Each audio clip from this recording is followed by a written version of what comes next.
Surviving infidelity. I still hate them, but I am not mad anymore. I caught her in another affair in January.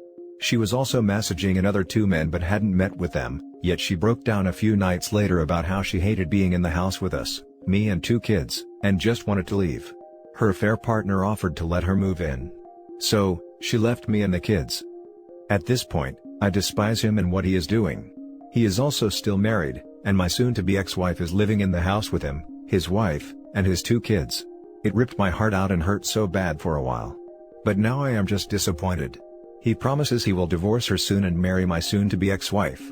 His wife is apparently unaware of this, and is allowing my soon-to-be ex-wife to stay because of false statements given to her about me being abusive, which is preying upon a past trauma his wife had. I have been told myriads of reasons why the affair happened. Everything from my medications make her think I don't find her attractive, to if I really cared, I would have searched harder for proof and not let her have the alone time she said she needed. And now I just don't care. She proves to me and the kids nearly daily that she still cannot be trusted and her priorities are her and her alone. She still wants to talk to me at night when her affair partner goes to bed and cannot talk because of his wife. She still tries to be physical with me, but I just feel nothing for her anymore but disdain. She wants to tell me about her day and I realized I don't care and it's boring. I don't value her opinion on any topic she wants to discuss. The only things I really listen to now are kid-related. She is also avoiding all of her friends and won't tell them anything, so they are reaching out to me. She gets upset at almost every change I make to my home. I have to remind her she doesn't live here anymore, and when I remind her that she left, I get told she felt like I was making her do it and doesn't understand why we couldn't keep on like nothing happened, since it was working fine for all those months. I am not sure where that leaves me at. I hate them, but I'm just too tired to be mad, or give a damn about most of what she is saying now. I don't know where to go from here. Edit. Thank you all for your input and advice. I am trying to do many of the things suggested and obviously there are parts I cannot mention. I have been talking to lawyers but can only go so far on that right now. I am documenting a lot. The kids are in therapy and I am getting some help and will be in therapy soon, for many of you all's advice. Now for the top comments. You are now in the stage of indifference, and you need to let the affair partner's wife know what is going on. She is being used as you are and it is time to end the charade. They both deserve what is coming. She is aware of the affair. He has blocked me through his cell provider to keep me from communicating with his wife. Hell would freeze over before that SOB got away with this. He is a scumbucket and he may be abusing his wife. Expose her to everyone, no more games and do not let her come back. The level of disrespect she has shown you, it's over. Karma is probably going to rain havoc on them both. Good luck. Stop talking to her at night. Tell her if she wants pillow talk, go to her AP. Her friends ask questions, tell them everything. Stop protecting her honor. Document the fact that she's abandoned her home, film yourself taking care of the house and the kids. It will help you in court when it comes time to discuss custody. I don't know where to go from here. Lawyer last month. Her friends ask questions, tell them everything. Stop protecting her honor. Biggest mistake everyone makes. There's catharsis in speaking out, and they already decided their reputation and relationships aren't worth more than their cheating partner. Not only is letting them skate while you suffer in silence unjust, it's letting them skate.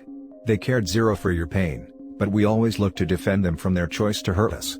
Don't know why. On top of that, they invariably lie at your expense to protect their reputation if they know you won't say anything. Best case, it's a mutual breakup, and worst case, she's telling people you mistreat her, which is likely happening right now, considering she used it as a monkey branch, and by the time you say anything, it's too late. People always believe the first story they hear about a situation they aren't directly involved in. Thank you. This is insightful. Get a lawyer and start working on legal protections for you and your kids. She seems very erratic and doesn't have any of your interests at heart.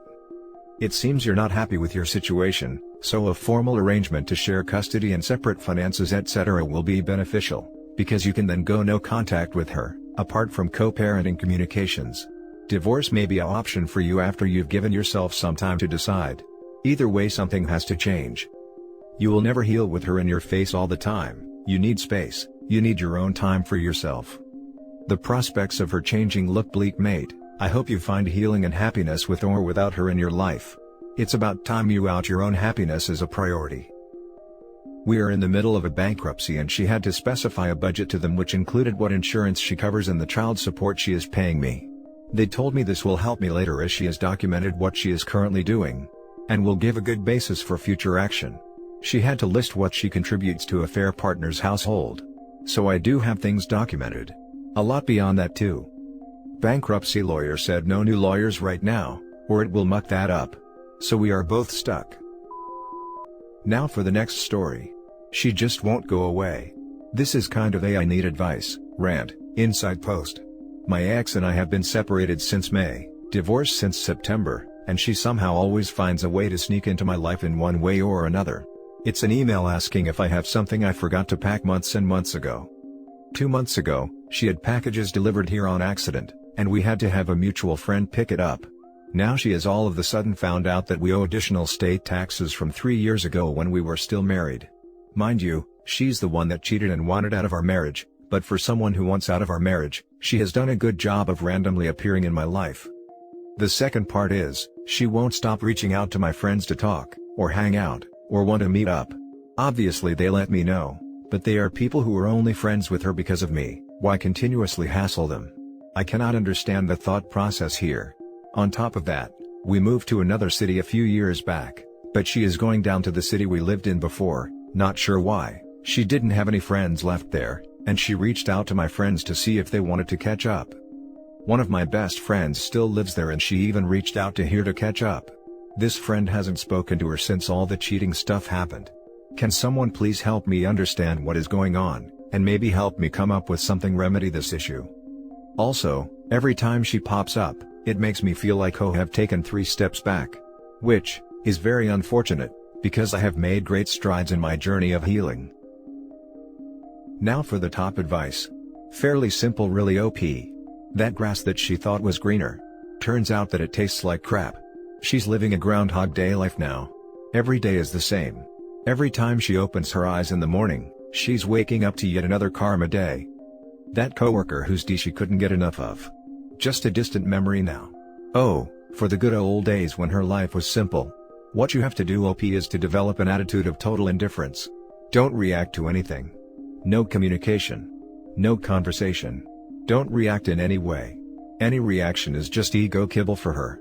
If something is mistakenly delivered, just post it to her parents. She'll get the message. She has blown it. End of. Good luck.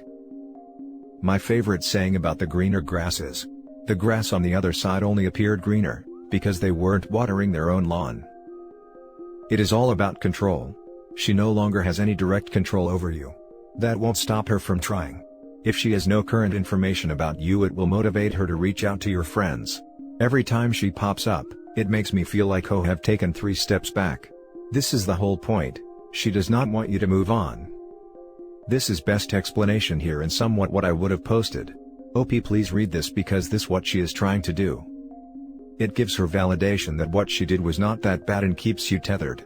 She can't completely let go of you. It's like the analogy about the monkey with their hand stuck in a jar. If they let go they will be free, but to do so, they will lose what they are holding. It is not regret. It is selfishness and greed. Go no contact and let your friends know that you have done so. Tell them what she is doing is none of your business, and that you would appreciate it if they don't share anything about you should they choose to talk to her. If more packages come, return to sender. My ex would do this as well in the 2 months immediately after I moved out. Where's the household_item? How do I reset the router? Could you come over and help me move the entertainment center? I finally replied with words to the effect of, how do you sleep at night? You cheat on me for 6 years, and when you're caught, you make up lies about how it's all my fault. You call 911 on me, you tell the kids I was physically abusive, yet, you can just call me up and ask me to help you with the household. And you feel no guilt about this at all? Never got asked again after that. Next story. A little reflection and optimism.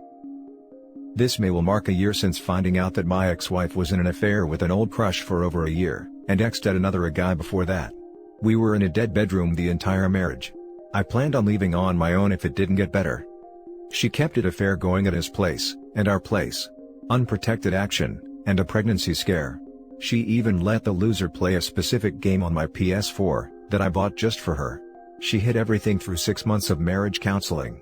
She tried apologizing repeatedly, but enough was enough. I filed immediately. The divorce was ugly. She became rude after finding out that we wouldn't be splitting assets. I paid for everything myself before marriage. The divorce finalized in September. I struggled for a long time.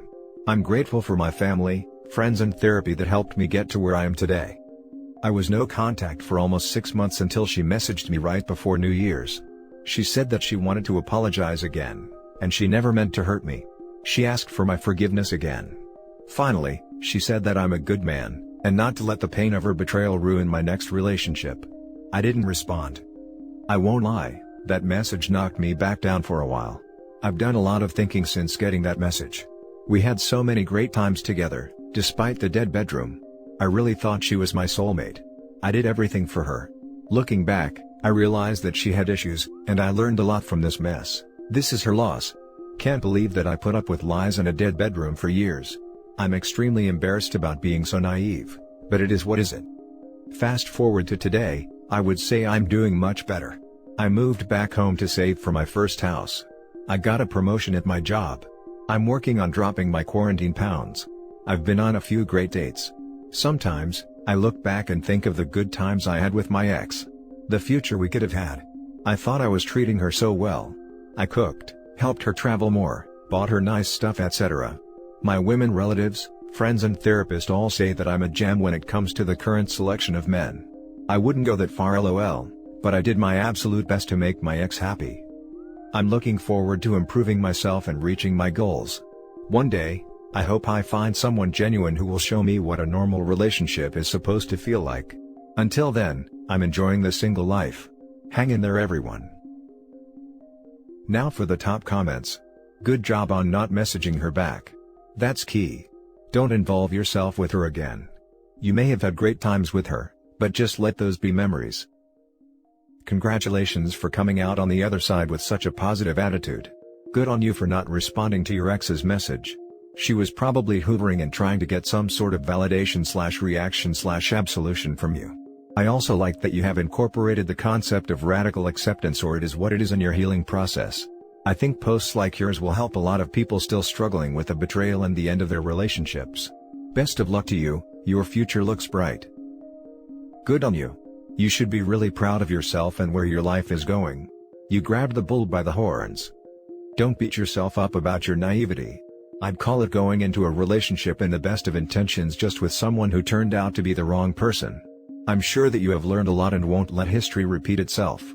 Hindsight is 20/20, and I'm sure if you could replay that level again you would have done things differently. Well done on the promo, and I look forwards to hearing about a fantastic new house. You're on the right path. You're very lucky to be able to have a clean break with no kids and fully go no contact. Use your new knowledge and try your best to fully vet a new woman. I'm in the camp that legal marriage no longer serves a purpose under the law and would avoid myself. I'm okay with monogamy and living together and sharing a life, but once you sign a legally binding contract it gets super messy when things don't work out. Now for the last story. One day this week I didn't think about the betrayal until I first sat in my car to drive to work. Tuesday in fact. I woke up, brushed my teeth, got dressed, made my lunch for the day, had a cold glass of orange juice. It tasted funny because of the toothpaste, and then headed out. I locked the door, I slung my bag over my shoulder and I headed for my car. I opened the car door, I slung in my backpack over to the passenger side and I sat in the driver's seat. I closed the door, put my seatbelt on and turned on the ignition. Then it all came back to me. I was betrayed. I still hurt. It's okay. But you know what? For the first time in almost 3 months, it wasn't the first and only thing on my mind that morning when I woke up. In the half hour or so it took me to get to that point, I was relatively human again. I was able to unconsciously be normal for the briefest amount of time. It was great. I'd forgotten what that was like. I consider this a success. In our shoes, the small victories mean everything. Take them where you can. I hope you find a small victory somewhere this weekend and can share it with us all. I think it'd be good to share them and inspire others to know that we are doing okay. No matter how small or insignificant that victory may be. I saw my cheating ex at Best Buy retail store cause obviously electronic fries is closed for good. I was there to buy computer equipment. As I passed by her to check out, she looked miserable and I totally ignored her like if she was a ghost. I guess a small victory for me? That's a victory in itself. I had a similar thing happen a few years ago where I was cheated on by an ex and I bumped into them at the store. They looked miserable and me being me, went over to talk to them. It's a horrible cycle to be in. You did great by just walking away. That sounds pretty great. Progress. I hope to get to that point, myself, someday. The car journey to and from work used to be my torment. It was the one place there I was truly alone and didn't need to pretend anything. It was awful. Even had to give up my car in the end as it was a guilt present and brought it all back. I'm glad you are making those small steps. They get bigger and then before you know it you're running a marathon.